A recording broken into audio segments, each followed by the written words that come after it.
All right, now we're done developing an image. What we want to do is print it. Now let's say we've finished developing this entire collection of photos. These are all the photos in this folder, Jocelyn, that we want to use. We've organized them in the Lightroom. We've dropped them in the map where they were shot at, and we've developed them through Lightroom. Okay, now we're going to move on to print. And again, things are not necessarily in the specific order you're going to use them in most. But let's get over here to print. Now the print module is very, very handy. Again, you're going to be able to both print custom packages right from Lightroom on your printer at home, or export as JPEG files and then order them from another lab or bring them to a local shop and have them print for you. And what you'll see here on the left is your preview of the screen itself of your print paper.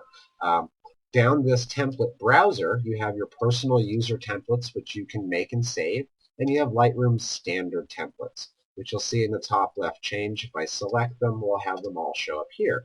If I pick one picture, I can drag and drop them to the boxes where they're going to actually go, so I can just set up here our print.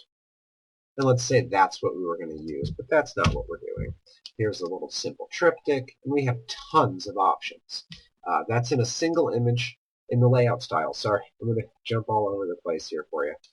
Template browser. Collections, again, your photos and collections for you to work with. All right, but your layout style, single image contact sheets, single image. And then we can go picture package. In the packages is where you're going to be working with single image, one photograph printed in a package.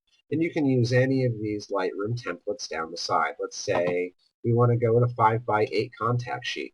Now we can pick all these pictures and highlight them all, and they show up in this contact sheet. That's just going to be for selection for prints later on, of course. But let's say we wanted to do a 2-up greeting card. Well, now we can pick what photo is going on it. And it's going to print the same photo twice. It's a greeting card, 2-up. 2 of them. 2 5x7s, centered. 2 5x7 standard. You can move your 5x7 boxes around and put them where you want. Or, in your layout styles, do custom package. The custom package is going to allow you to make it yourself. Down here, you're going to have to go down a few blocks, again, not always in the same order. But for custom, you go down to cells. In the cells, I'll delete these real fast. We're starting with a blank page, or just hit clear layout. Okay. You can add any of these sizes directly in. Now here's the box. I just added an 8x10 by clicking it. I drag and drop my photo. Now it's not incorrectly because of aspect ratio, so I'm going to hold the Control key, click and drag, or Mac, hit the Command key, click and drag the photo to position it where you want it. Let's say here I want to add a 2x2.5. It's going to show up here. I want that photo. I'll click and drag because I want just the headshot. I want that. There. And that's how we're going to be able to create a print package. We'll do another. We'll add another. And again, adjust for printing. Now when we print this out, the client's able to just slice, or we can slice it out for them, and you're ready to go with a simple print package.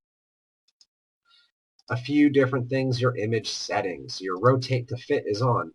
If it's on, it will rotate your image naturally to fit the layout size as best as possible. So this is a 2.5 by 3.5. It's rotating that image to fit rather than just the head. It knows it's a portrait style, so it's going to fit it in there as best it can. Okay?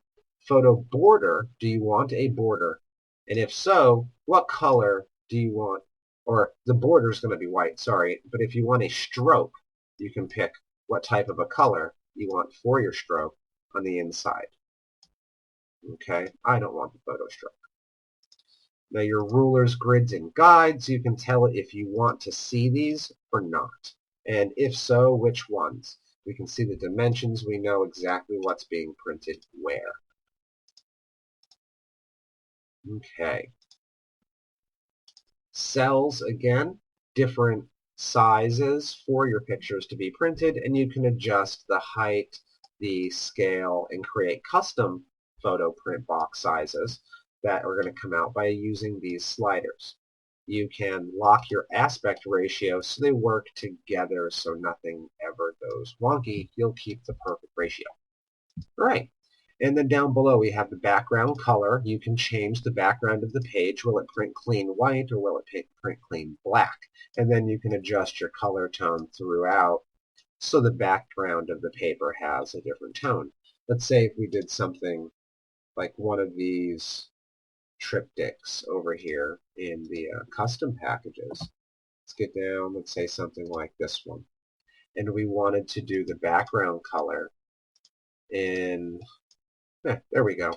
So now if we put our pictures in, we'll see the background of that page is going to come out as that specific color, which is nice if you're going to mount and just frame the print picture itself. And it's almost like you have a nice colored matting just printed to the paper itself. Cool. Identity plate. This is not the same as a watermark. Watermarks show up on every individual photograph as if they're going to be sliced. So if I select watermark and tell it to use my Calista Imaging bottom, you'll see let me turn this off, every photograph here gets that watermark on it. If I use an identity plate, well, I can change this identity plate by editing it, and I'll put, since this is me, David Higgins Photography. I can never type when I do these things, can I? It's okay. David Higgins Photography. I'm going to set in a font that I want to use, how I want it to show, the size, and hit OK. And now we'll see David Higgins Photography, and I can rescale it here and move it around. Now, rather than this showing up on every single image, it's only going to show up once on the entire print layout. That's the difference between identity plate and watermark. Watermark every photo, identity plate once per page. Okay. So once that's there, we'll move on down. And your cut guides. If this is for cutting, you can go ahead and turn that on if you're going to cut them so you have guide marks for slicing if you're not using that colored background. Okay, great.